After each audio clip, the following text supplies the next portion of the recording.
Hey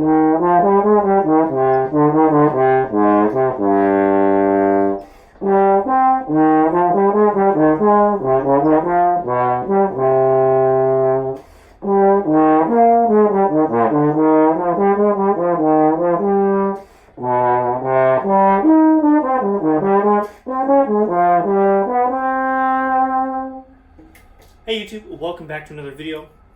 Just a little bit of life update, trombone update, etc. Nothing crazy new, but I thought I would talk about some things, none of which are this. I'm just practicing it today. I just made a video about the sound comparison between my Bach 50, my M&W, and my B&S, MS-19 Meistersinger Sarastro, whatever it's called. I have no idea, I just called my B&S. And I got exactly the response that I thought I would get.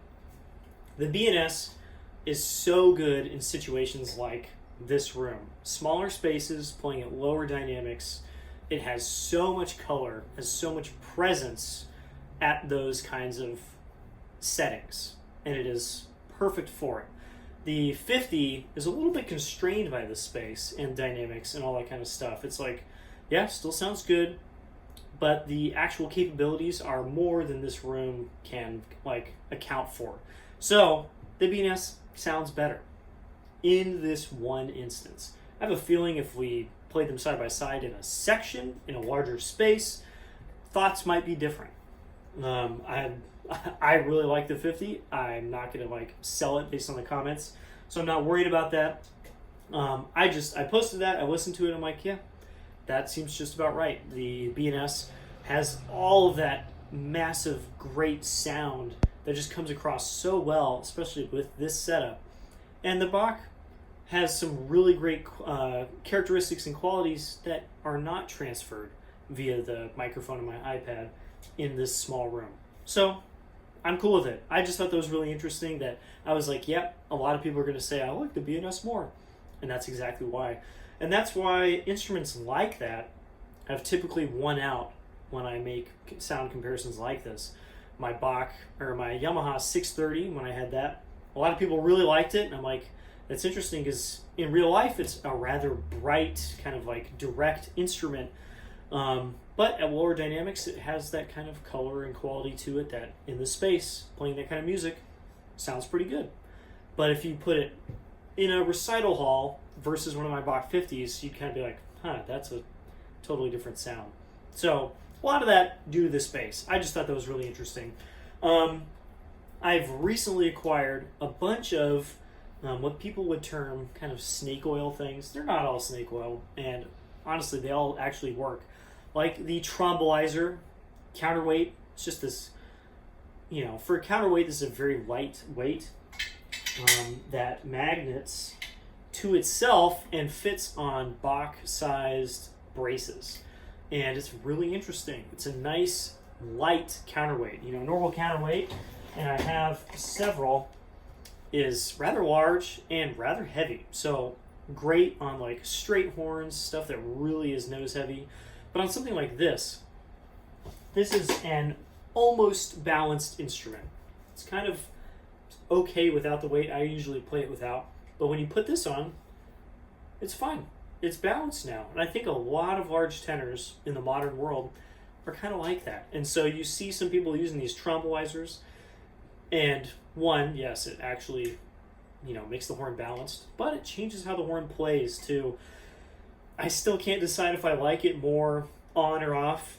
And lately, there it goes. I've just been playing with no weight, because I don't really need it. But very interesting, and I've been keeping it on my Bach 16M, where I took off the weight you just saw, the actual Bach counterweight, and I was like, wow, this does respond a lot better with no weight. But if I put this on, it's a lot closer to that no weight response, but it's also not completely front heavy. So there's one. I also got a Ralph Sauer brace. These are really interesting. I've always seen them around and never had the chance to try one. And basically, you go to your slide where there's ferrules holding on the end crook, and you slot this in. I can't do it with one hand, of course. And you spin it turnbuckle style, and it will kind of pressure fit itself to that spot right there. It kind of adds a brace. I don't have a great example. Kind of like this on your slide, and it changes how the horn plays, changes how it responds. Interesting.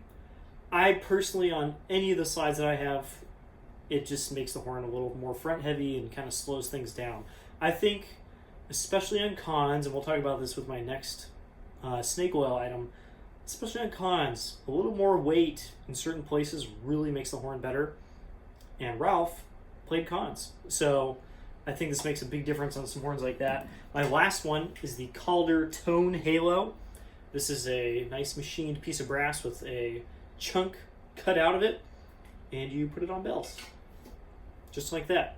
And it adds a little bit of weight, not quite in the same spot that a screw ring would go. That would be like about here, and I'm a little farther down, but in a similar spot. And it really changes how horn feedbacks and plays. And I think on the other side of the bell, it really changes how it sounds as well. And what I found is on bells that I like, such as this one, it just makes them worse. It doesn't really help. It kind of deadens things. It does change things. It doesn't like leave them the same. It just doesn't really help. But on bells that I don't like, that I do think need help, it makes a massive difference. I bought this because the Yamaha 830 that I use at work sucks. It's got a really soft bell, and it has like the worst feedback and worst sound of almost any bass drum I've ever played. I've talked about it a lot. I don't need to go into super great lengths about it. And I was like, you know what? The new Yamaha 835D has a screw bell, and that made that horn so much better. There's other changes as well, but the non-screw bell versions of those horns are basically the same. Like I don't like them. They're the same as the previous version. The one with the screw bell though is massively better. It plays great. Like I would use one, and I was like, you know what? This isn't a screw ring.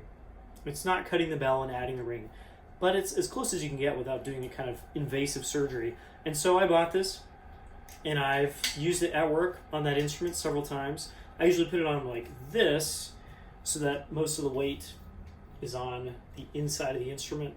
It's a small thing, but I think it makes just a tiny difference. And on that instrument, it makes such a big difference. I almost can't put into words how much better it plays, feedbacks, and sounds. Like, people are like, did you bring something else today? Like, why does it sound better in every possible way? And it's just this. I just put this on. I make no other changes. I use the same mouthpiece. That makes such a big difference. And I usually see people with like unsoldered bells, so the bell rim is not soldered, two-piece bells, that kind of thing. They like these, maybe lighter bells to an extent. On most of the stuff I have, it doesn't really help. My 3Bs just makes them kind of front heavy. Doesn't really do anything for me. On my 16M, it's kind of neat. That's a lighter bell, but again, makes it front heavy. On this, just deadens it. On my 50, it was a very minimal difference. It's a great bell. It's a great setup. It just doesn't need the help. On my B&S, it actually doesn't fit because the wraps, you can kind of see if there's a wrap on the other side, the wraps actually get in the way and I can't put it on. I've tried it on my Contra. Almost no difference. It's a great horn to begin with. So I found pretty limited use myself, but that one use case, massive. Like, definitely worth the money, and to the point where I'm just going to leave this at work. I don't even need this at home anymore. It's just going to live there. It's a machined piece of brass, but it has leather on the inside, in case you were worried. I've heard some people are like, oh, it'll damage your bell. No, it doesn't actually. There's no metal on metal contact. If you manage to scrunch this on hard enough to damage your bell, you've put a lot of force into it, and you were going to damage your bell anyway. Yeah. Very cool thing. Again, it sucks because it adds weight in the worst spot, way out on the bell. There's not really much you can do about it. And I've had a couple friends try these, and they've bought them for horns that they have because it makes a big difference on some horns. So that's one thing. I've also made a decision on what horn that I use at work on tenor trombone. On bass, I'm just using that Xeno, and now I use this. And, I'm not happy, but it's better than it was. On tenor trombone, I've been using a 3BF, just a yellow brass one that is beat to hell. I've had it for a long time now, and it plays great. It has very good slides, got a great valve. I like that horn. But I've tried several other things. I've had the 607F, the 608F, and now a 3B plus F. And I finally was like, you know what? I'm going to get scientific about this. I'm going to play them side by side a bunch of times and just make a decision. So I stopped bringing different things. And so I had a day at home where I just played them side by side, and I was like, they're nearly the same. The only difference is I use a different mouthpiece shank with each. I use a D3, Doug Elliott 3, Doug Elliott D3 on the 3B, and I use a D4 on the 3B plus. It's the only difference. I use the same cup, rim, all that kind of stuff, and they play almost the same. Like, it is nigh indistinguishable unless you're really paying attention. So I was like, you know what? I have to take these to work. I have to test them out in context. And so I had one day where I alternated horns. I used 3B, then 3B plus, 3B, 3B plus on different sets. And I was like, I don't know, they're both good. I honestly can't really tell. And then I had another day where I played all 3B plus. The next day I played all 3B normal. And I finally decided 3B normal it is. Just a little more access to brilliance, so I get a little more zing when I'm playing the upper parts. And the trade-off of not having as beefy of a low range as the 3B plus does is an easy one to make. I have to play a lot of like low E's and stuff, but the 3B sounds fine. And it does it just a little bit easier, a little less air, a little bit less effort. So I finally made a decision. I'm kind of glad about that. I've had both horns and I just keep waffling. I'll take one or I'll take the other, and I'm like, I don't know. And so I'm done using the 3B. I'm going to leave it there, and the 3B plus can come home and I can use it here for all my small-ish bore needs. Yeah, not a lot of other changes. Sold some horns for friends. I still have the Olds. That's the model name. The Olds from 1937 sitting around. Nobody wanted to buy it. Not hugely surprised. They're just not really worth a lot of money. I'll just keep it. It's a cool horn. I have one Blessing Scholastic student horn that I should probably sell, and a few things that are going to be projects, but I'm just not feeling the massive need to like make them happen right now. I'm actually strangely happy with my stable. I've got a great bass trumpet. I have two very good large tenors. I'm having a blast playing this one today. I have two awesome basses. I have the best contra money can buy. I have euphonium. Let's not talk about that. I have a tuba that I really enjoy playing. I know I don't talk about that a lot. And so I'm in a weird spot where, I don't know, what else do I need? I have the 1485 that I got out the other day, and I was like, man, I love this thing. And I'll keep randomly playing it every couple months when I remember I have it. And other than that, I'm in a good spot. I'm really not sure what to do next. I'm just kind of looking out for deals. Not a lot has been coming up lately. Again, keep an eye out for scammers. They are everywhere right now. It's so bad. And until then, I'm going to keep practicing. I'll see you guys in the next video. Bye-bye.